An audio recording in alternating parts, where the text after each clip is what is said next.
Hey Mama, before we get into this episode, I just wanted to let you know that this might be an episode that I would suggest putting your earbuds in.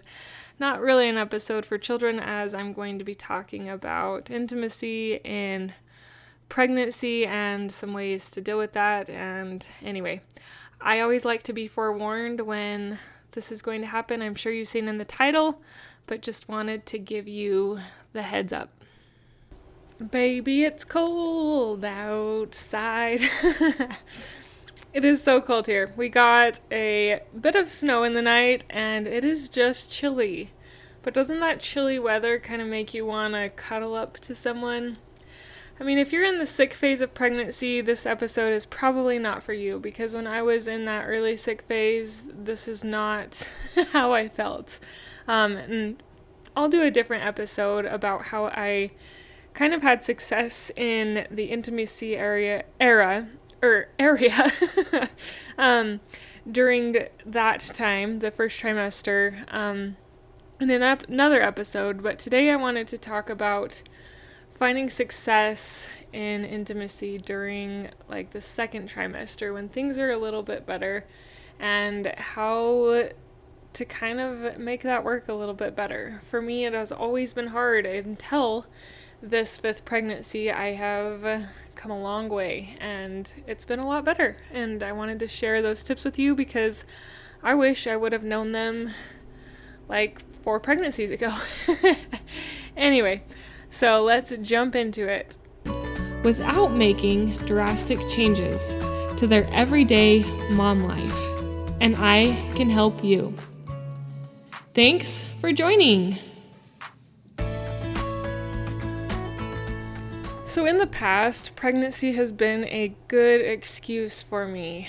And maybe you have found that for you as well, that pregnancy is a good excuse. Maybe you're still a little bit nauseous. Maybe you're still a little bit just not feeling great and you're tired. And there are a lot of easy excuses that pregnancy can bring as to why you don't desire to be intimate. And I have used all of those excuses. And like I mentioned at the beginning, I know sometimes people skip through the beginning, so I'm going to say it real quick. If you're in the first trimester, this isn't for you, unless you're feeling good. This is more like second trimester is why I'm talking about this. Anyway, so if you're in that second trimester, you're not quite as sick. You probably are still tired. Your body's growing, and there's definitely changes happening. But you've kind of had these excuses for not wanting to be intimate, and so it just doesn't happen as often. And this can be hard on a marriage. My husband and I never really fought about it. They're just kind of unspoken divisions that kind of occur when you don't try to meet each other's needs. So I am also encouraging you in this episode, not just in the intimacy aspect, but to find your husband's needs. If you haven't read the 5 Love Languages books, I highly recommend that book because that can help you to realize and know what your husband's needs are so that you can more easily meet them. My husband is a physical touch person. That's one of his top ones, and so I know that this is a need for him. And so I have wanted to work harder at it because I want my marriage to last. I want it to last through these pregnancies. I desire my marriage to go on forever, more or less. I don't desire to have those divisions. And so noticing that those are there and that you want to do something different about it, I think is the first step. The second step, which is very similar to what I talked about in the last episode, is to notice your thoughts. This has been one of the biggest game changers in intimacy. And it wasn't just out of pregnancy that I figured this out. That definitely helped. But now that I'm pregnant with my 5th one, I've realized my thoughts still have a big control and make a big difference in the intimate aspect on whether or not I'm feeling in the mood or whether or not I want to. And it has a lot to do with the thoughts I think. If I am thinking all the time that I am too tired, that it's just too hard, then I kind of reap those. I feel too tired and it's too hard and I get annoyed and I get frustrated. but I do want to improve in this area. So I have been genuinely trying. And I want to encourage you to genuinely try too, if you feel that you're in that spot where you can. Genuinely try to open your thoughts to new thoughts, especially regarding intimacy and having those good thoughts. So instead of saying like, I'm too tired, this is so hard, I don't even enjoy it, I want you to think about intimacy is bonding. Intimacy is special. Intimacy is sacred. This is a special bonding thing for me and my husband, and it keeps us close together. I am a woman, and a woman can have and feel pleasure as well. And just kind of pick and choose some of those thoughts that sound good to you, or come up with your own thought that sounds doable, that is something you desire, and start working on that instead of the thoughts that you that are holding you back from maybe giving yourself more completely to your husband. So those are a few tips. Is first to realize the thoughts, and also maybe mentally plan ahead. I find that if I mentally plan ahead, like, oh, it's been a few days or a week, I need to kind of initiate and get something going, then do that. I find that if I plan ahead and be like, oh yeah, I'm going to plan to do that in the morning, then I'm a lot more ready than if I'm just like trying to do it randomly, spur of the moment. But if I mentally plan ahead, I can get my mind a little bit better in the right spot. So mentally plan ahead, along with working with your thoughts around this area. Mentally plan ahead for what you would like to do.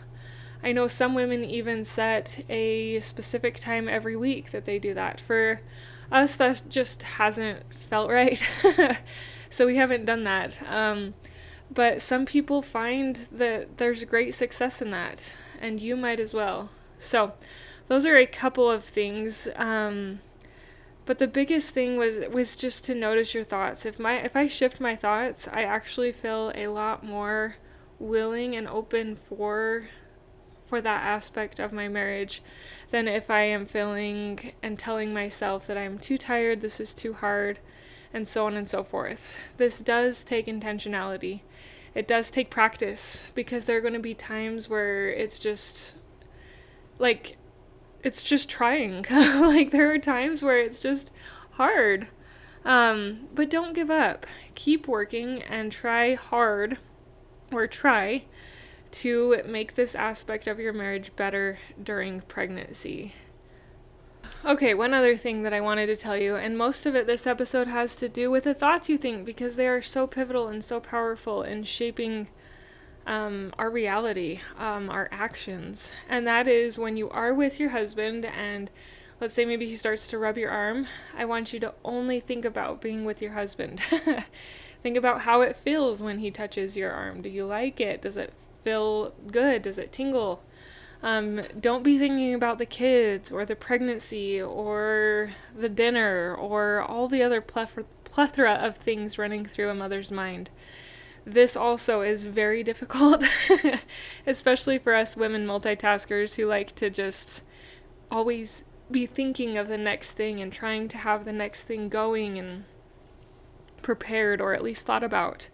But it's very important to just be like, I'm going to say it, be like a man. Be one-tracked mind during the time when you are with him, when you're being intimate with him. Just have him on your mind and don't let yourself think of anything else. Just think of the pleasure, think of him, think positive thoughts of intimacy, and that will help bond you together. It'll also help you to enjoy it better. I can't tell you how much better it has been this pregnancy that I have done that. Like, I don't think I have in my past pregnancies had enjoyable intimacy because I was not mentally in the right spot. And it was just, I was kind of there for my husband, but wasn't enjoying it. And anyway, I don't want to go into all the details, but this pregnancy has been a lot more better, and it's because of shifting my thoughts. I'll kind of summarize just a little bit. It's because of shifting my thoughts first in realizing the things that I am using as excuses that are holding me back. And the second was mentally preparing with a time, like mentally kind of setting that time in my head that, oh, I'm going to be ready at this time, and I'll kind of be a little more proactive.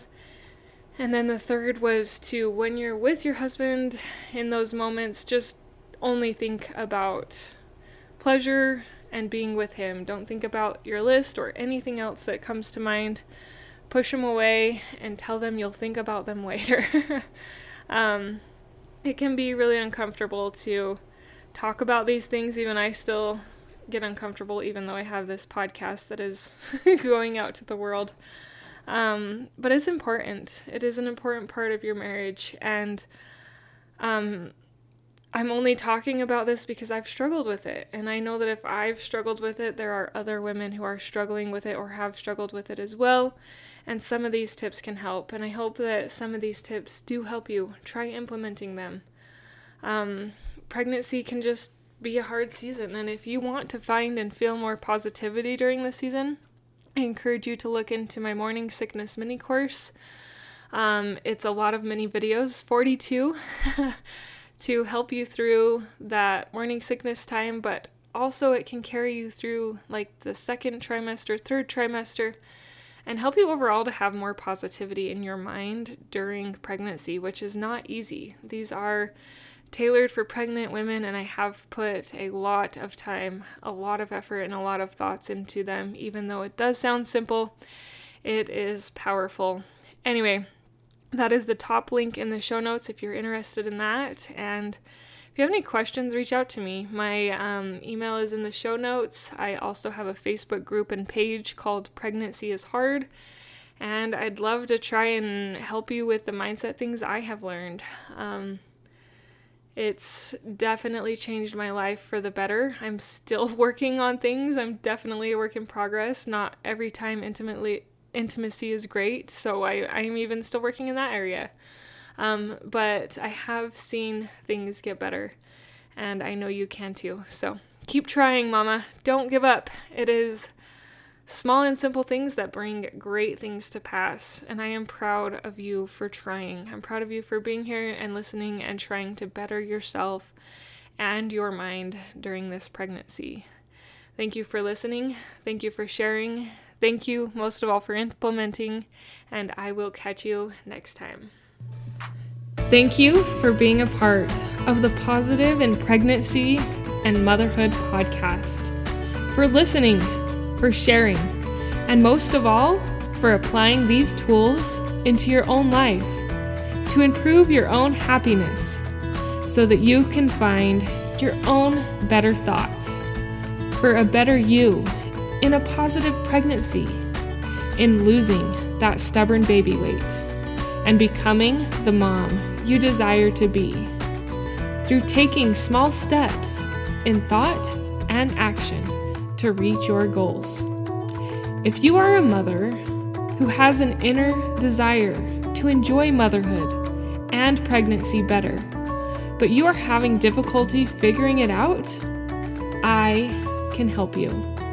I can help you find the small, doable steps without drastic changes to your everyday mom life. Reach out, let's connect, and let's see you move forward. My name is Jocelyn, and I thank you for listening. Until next time.